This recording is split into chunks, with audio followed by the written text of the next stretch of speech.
தினமும் அவன் கூட பிறந்த தம்பிய சும்மா வம்பு இழுத்து விளையாடாம அவனுக்கு தூக்கமே வராது. இப்படியே நாட்கள் செல்ல செல்ல அவனுக்கும் திருமணமும் நடந்தது. அவன் சும்மா இருப்பானா? வாங்க என்ன நடந்ததுன்னு பார்ப்போம்.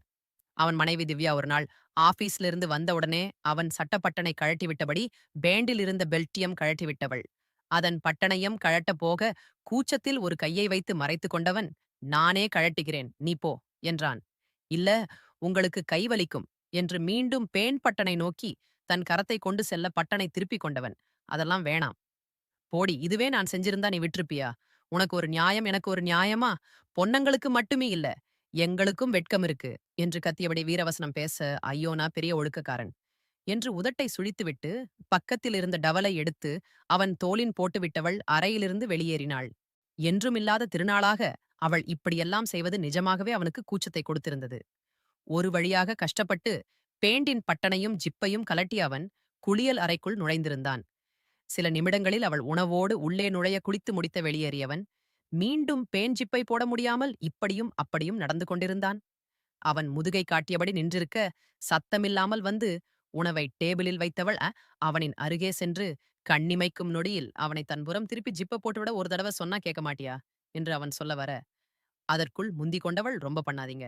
நான் ஒண்ணுமா உங்கள சாப்பிட போறதில்ல. அப்படி பண்ணனாலும் ஒண்ணும் தப்பு கிடையாது. நான் உங்க பொண்டாட்டி தான்.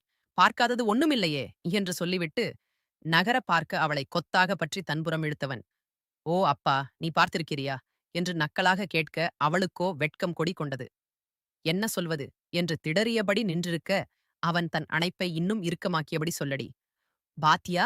என்று அவள் கழுத்தில் முகப்புதைத்து கேட்க, "எண்ணங்க" என்று அவரை நிமிர்ந்திய அவள், "ஒழுங்கா சாப்பிட வாங்க" என்று கரம் பற்றி இழுத்து சென்று சோஃபாவில் அமர வைத்து உணவை எடுத்து ஊட்டிவிடத் தொடங்கினாள்.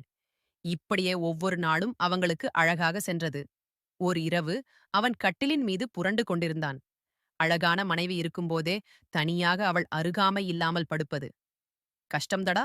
சாமி மனைவி திவ்யா தரைவேல் படுத்து தூங்கிக் கொண்டிருந்தாள். கடந்த 3 மாதங்களாகவே திவ்யா தரையில்தான் படுத்து தூங்குகிறாள். இரவு நேரங்களில் ஹரீஷ் தன் மனைவியை பார்த்து பார்த்து ஏங்கினான். தூக்கம் வராமல் படுக்கையில் புரண்டான். மனைவியின் அருகாமை இல்லாமல் அவனுக்கு தூக்கம் வராது. நீண்ட பல இரவுகளுக்குப் பிறகுதான் பிரிவின் கணம் அவனுக்கு புரியத் தொடங்கியது. என்ன இருந்தாலும் திவ்யா அவனை இப்படி தவிக்க விட்டிருக்க கூடாதுதான். தினசரி இரவுகளில் அவளின் அருகாமைக்காக அவன் மனம் இயங்கியது.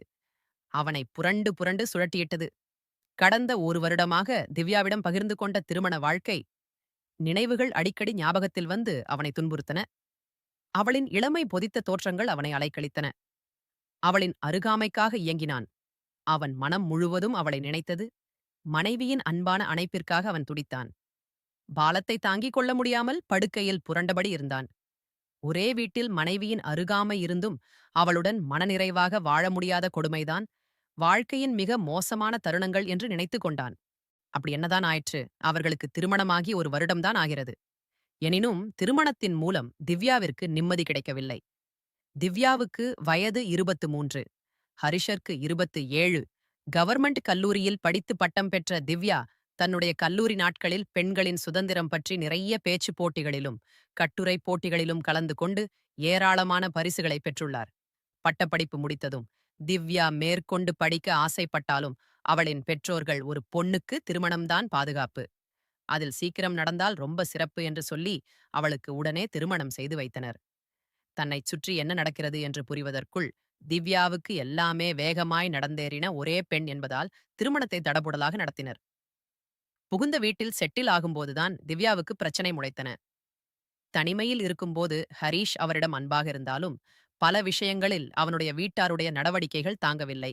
அதை ஹரீஷிடம் எடுத்து சொன்னாலும் அதை புரிந்து கொள்ள அவன் மறுத்தான்.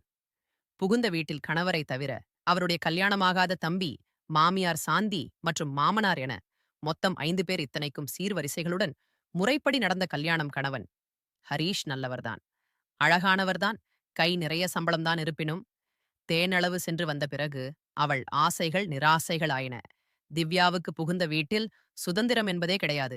அந்த வீட்டில் எல்லாமே அவருடைய மாமியார் சாந்தி சொல்லியபடிதான் நடக்கும். வீட்டில் யார் எப்போது எழ வேண்டும், எப்போது சாப்பிட வேண்டும், எவ்வளவு செலவு செய்ய வேண்டும் என்று எல்லாவற்றையும் அவள்தான் முடிவு செய்வாள்.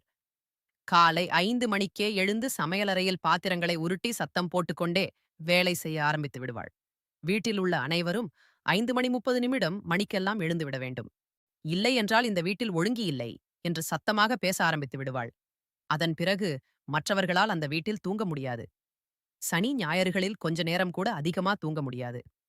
மாமியார் சாந்தி 1/2 லிட்டர் பால் வாங்கி அதை தண்ணீர் விட்டு 2 லிட்டராக ஆக்கி விடுவாள். சாப்பாட்டுக்கு நெய் என்று 100 கிராம் வாங்கி கொண்டு வந்து அதை 1 மாதம் வைத்திருந்து சிக்கனமாக பரிமாறுவாள். காய்கறிகளும் அப்படித்தான். வீட்டில் யாராவது கொஞ்சம் அதிகமாக சாப்பிட்டாலும் முகம் சுழிப்பாள். அந்த வீட்டில் காலையில் பிரேக்பாஸ்ட் என்று எதுவும் கிடையாது. ஹரிஷை ஆபீஸ் அனுப்பிவிட்டு திவ்யா பாத்ரூமில் குளித்துக் கொண்டிருக்கும் போது சாந்தி அவசர அவசரமாக காப்பியை கலந்து மகனுக்கும் கணவருக்கும் கொடுத்துவிட்டு தானம் குடித்து விடுவாள். திவ்யாவே ஒரு கப் காப்பி குடிக்கிறியா என்று கூட கேட்க மாட்டாள். இது திவ்யாவுக்கு மிகுந்த வருத்தமாக இருந்தது. குளித்துவிட்டு வந்தவுடன் ஏராளமாக பசிக்கும். ஆனால் சாந்தி முதலில் கணவருக்கும் மகனுக்கும் சாப்பாடு போட்டு வைப்பாள். அவர்கள் சாப்பிட்ட பிறகுதான் வீட்டில் மற்ற பெண்கள் சாப்பிட வேண்டும். அதுவரை கடும் பட்டினிதான். புதிதாக திருமணமாகி வரும் பெண்கள் பட்டினியால் அவதிப்படுவதை போன்ற ஒரு கொடுமை இந்த உலகத்தில் வேறு எதுவுமே கிடையாது என்று நினைத்து நினைத்து திவ்யா வேதனைப்படாத நாட்களே கிடையாது. இவை எல்லா கொடுமைகளையும் தாண்டி திவ்யா பொங்கி எழுந்து அவள் தன் கணவருடன் நினைத்த போதெல்லாம் மன நிறைவாக இருக்க முடியவில்லை என்பதால்தான். வீடு சொந்த வீடு. அதில் 2 பெட்ரூம்களும் ஒரு ஹாலம். மாமனார் மாமியாருக்கு ஒரு பெரிய பெட்ரூம். அதில் மட்டும்தான் அட்டாச்டு பாத்ரூம் இருக்கிறது. வீட்டுக்கு வந்த புதிதில் திவ்யாவுக்கு இது பெரிய பிரச்சனையாக இருந்தது. கணவருடன் தனிப்பட்ட நேரத்திற்கு பிறகு சுத்தமாக்கிக் கொள்ள வீட்டின் ஹாலை கடந்து சென்றுதான் காமன் பாத்ரூமில் அவள் செல்ல வேண்டும். ஹாலில் அவனுடைய தம்பி படுத்துக் கொண்டிருப்பான். தினமும் ராத்திரி அவனை தாண்டிக் கொண்டு பாத்ரூம் செல்ல திவ்யாவுக்கு சங்கடமாக இருந்தது. அதனால் ஹரிஷேட்டம் பாத்ரூம் உள்ள மாமனாரின் பெட்ரூமுக்கு மாற்றிக் கொண்டு செல்ல அடம் பிடித்தாள். ஆனால் மாமியார் சாந்தி அதற்கு சம்மதிக்கவே இல்லை. வயசானவர்களுக்கு அட்டாச் பாத்ரூம் தேவை. உங்களுக்கு இப்பொழுது இவ்வளவு வசதி வேண்டுமா என்று தினமும் குத்தி காட்டி பேசுவாள்.